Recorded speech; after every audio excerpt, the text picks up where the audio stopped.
Assalamu alaikum. Howdy everybody, Sam here. Today I would like to talk to you about your extended car warranty. No, I'm just kidding. I actually wanted to talk to you guys about something that's, in my opinion, important. And there's a problem, as there usually is when I want to talk about something with you guys, but it usually helps for me to feel personally affected or involved, or even if something had nothing to do with me, if it affected me emotionally in any way, like it bothered me that somebody else was hurt or wronged, whatever the case. Now I'm invested and now we need to talk about it. So here's the thing. We all know that the housing market is based on the economy and the area that you live, the standard of living. There's a lot of things that come into play that will decide what your options can be when you're deciding where to live. And it's not even just buying a house, it's rentals and apartments and a lot of different stuff. And a lot of people are getting away with scamming the crap out of a lot of other people, ruining their lives, taking their lives. Because, for example, in the Bronx, there was an apartment complex that a massive fire had taken the lives of 17 people.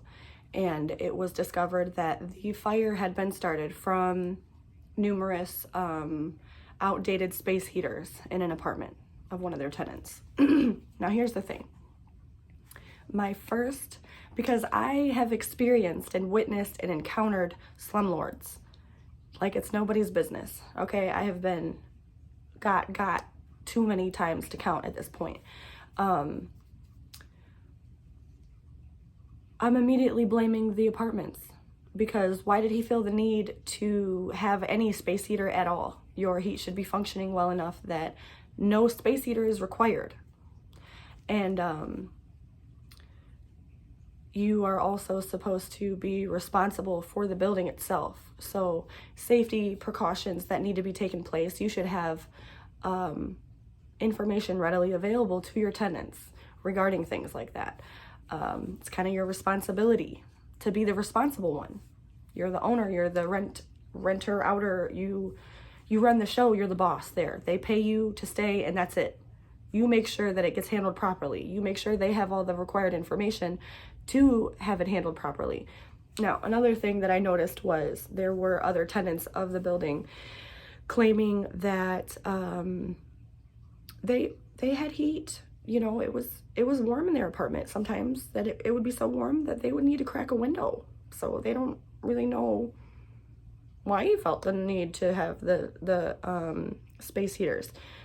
For one, I'm not stupid that people with money often get out of things by giving very small amounts of money or small favors to poor people to get them to shut up, lie, do what they want, whatever the case might be. So the tenants in this building, what was it, one or two that spoke on having heat or whatever, did they give you free rent to say that? I'm just curious, because I don't believe you.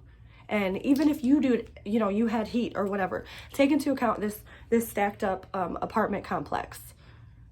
Do you really believe that the furnace in the basement, if it was like old and shitty, like the people that are close by it, you know, it's warm or whatever, heat rises, maybe it was the top level that was super warm, but is it really unrealistic for you to believe that there are apartments whose ducts aren't cleaned out and they're not getting the heat? So even if it worked, I'm gonna try to bleep that. I said a cuss word, so I'm gonna actually edit that out so I don't get in trouble. But let me say this again. There are reasons why you could have working heat and someone else in the building doesn't, okay? There are legitimate reasons for that. And I just don't like it. I don't like it that people have to keep dealing with things like this. When you're a low income person, family, household, whatever the case might be, you are automatically prey to be victim of the housing predators of the world. It's ridiculous. I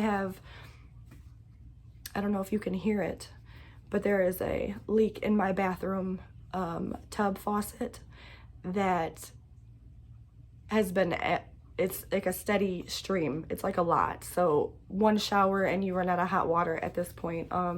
Notified the landlord months ago. No worries, not their problem. It's mine. Just like having issues with a sink and having to wash your dishes in the bathroom tub because that's sanitary and fun for your back and convenient to have to do that. Going several months without a working furnace. I understand the space heater struggle, let me tell you, okay? When people don't care about your well-being, and it is actually their job to legally provide certain amenities, and they don't, it is extremely difficult to hold them accountable for that. Because when you are now supplementing your money put aside for rent on the first to buy space heaters, replace groceries in the fridge that didn't work, in the freezer that didn't work, pay outrageous utility bills because there's something in the house that was not fixed that you notified them and you are still waiting, and it is causing an increase in usage. What do? Do you take care of your family and make sure they have everything they need? Or do you go without to make sure money goes into the pocket of the person that's screwing you over? And there are steps, there are things that you can do to fight back, but it's so difficult to be a low income person and do these things. Who has the money to file for the whole escrow process and take their landlord to court and get a lawyer and guarantee that the outcome is actually going to be in their favor to begin with? Why aren't there laws required for people that own houses to rent them out, that they become, I don't know, certified to be landlords? Honestly, at this point, it should be a requirement, because for you to tell me that you didn't know that it is against the law to rent out a house with black mold. I mean, I thought it was common knowledge that you couldn't buy a spray cleaner from Walmart to handle a massive black mold infestation. But apparently people think that. Apparently people think that they can forcibly enter your house and be standing in your living room with your kids when you come downstairs to find them there with their friend in your living room because they wanted to talk. There needs to be a very serious fixing on the renting process in America. There shouldn't be so many, it shouldn't be so easy for people to list a house available for rent or sale and literally scam other people out of money when they had nothing to do with that house or it never had existed. Like, there's no processes in place to protect us.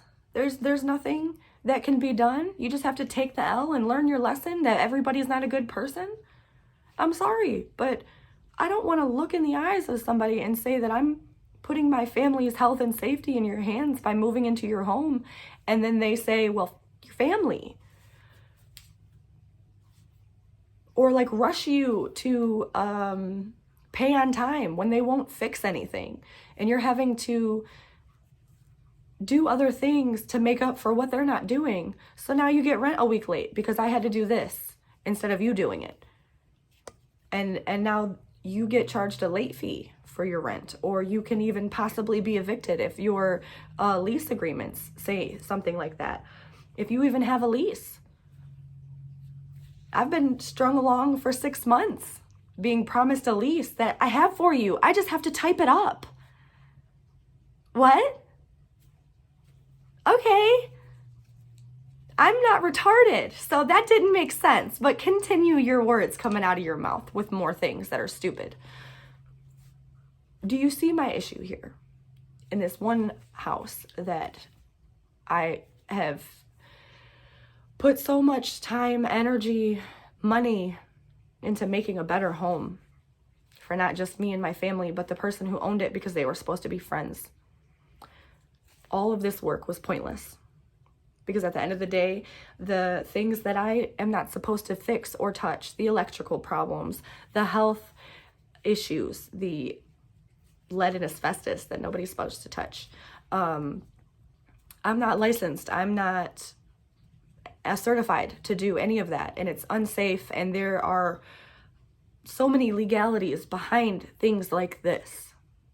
So for me to scrub for an entire month for several hours a day, a hardwood floor that was so caked in mud and paint, to be excited and proud of this new bedroom floor that I had just cleaned for myself, and now will be an amazing, like, before after picture to send my landlord. It means nothing to me because I can't enjoy a home that my kids are not safe in. I can't enjoy a home that can't comfortably be heated or cooled or whatever. Have you ever gone 6 months without an oven? Have you ever gone 6 months with having to light your stove with a lighter, hoping that it doesn't blow up when you start dinner? Have you ever had the 2 doors in your house both be push openable because neither of them are functioning or properly lockable, broken in some manner? Have you ever had a landlord send their family members to your house to harass you because when you demand them to fix things, now you gotta go? Have you ever had a landlord try to tell you that the utilities that they kept in their name, the amount due on the bill, no, that's not how much you're supposed to say or pay. You're supposed to multiply that by 3. Don't worry. This landlord's dad is an electrician. He told her. Do you see what my point is here?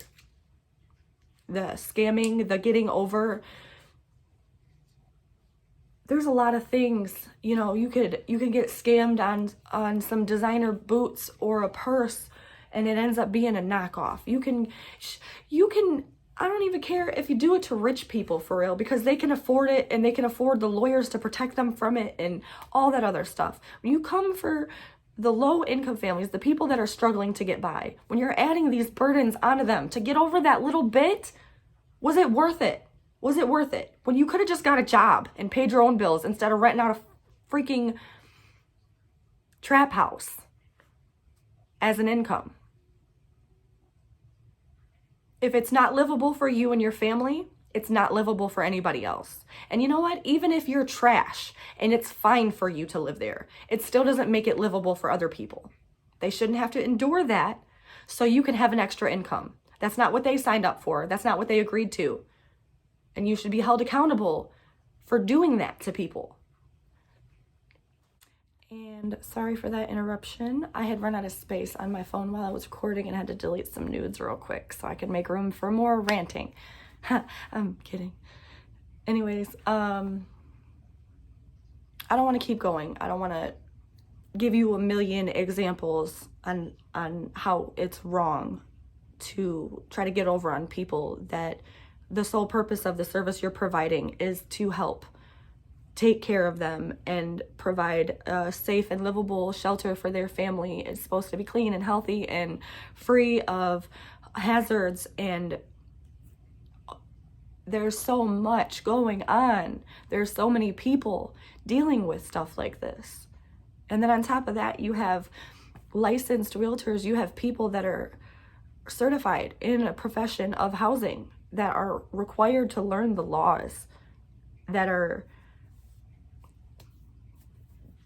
an accessory to this, in my opinion. Because if I go to an open house to look at a rental property available and I see a realtor on the porch, I have very high standards now because you're representing this house. And I don't care if you don't care, because I know the realtors, they'll get a small amount of commission for assisting and helping get a rental property, you know, a tenant in there. And is that little fee, that little tiny fee was worth it to tell these people that they should come move into this house with no damn doors? with no appliances? Pay $1,500 for this 700 square feet, 2-bedroom house that's missing the doors and has no appliances. Also, don't open the cabinet under the sink because it has a black mold infestation. You know what I'm saying? These are things that I've literally experienced looking for properties. You knew when you looked under that sink that you should have called the health department instead of listing it for rent under your company's name. Better Business Bureau, all 2022. I'm calling the people on all of you. I'm going to do whatever I can. I'm not going to be dealing with none of this anymore because I'm going to, no, I'm not doing this. But I'm reporting everybody. I'm putting everybody on blast. I'm taking pictures of your BS house and I'm putting it on social media and I'm telling everybody what you're doing because you don't deserve to make income scamming people like that. People with kids that are moving their kids in to protect them and take care of them and keep them safe. That's fine with you? It's $50 to fill a giant house with smoke detectors and CO2 detectors. Is it okay for you to not spend that little bit of money of the income you're making off that family to let them die in a house fire or a gas leak or a carbon monoxide? Is that okay on your conscience? You take this big responsibility of being owner of a property that you rent out. That is a responsibility. Things are now your problem. That's the whole point. You're the one that makes the money. You're the owner of the property. You have to take care of it. You owe it to the people that you put in your house to give them a livable home. Now I'm going to end it before I get real sassy because this is just, it's too much. And I'm sorry to the families in the Bronx that had lost someone, like 8 children died in that fire. Do you blame that man that was just trying to stay warm, that didn't know his heaters were outdated or maybe did, but didn't have the money to buy new ones? What are you going to do? Pay to have the heat fixed in your apartment building? Who do you blame? Just something to ponder on, guys. I'll leave it there and I will talk to you guys very soon. And as always, I love you and I appreciate you for watching and being supportive of all the crap that comes out of my mouth via word vomit. Just thank you, for real. And talk soon. Assalamu alaikum, guys.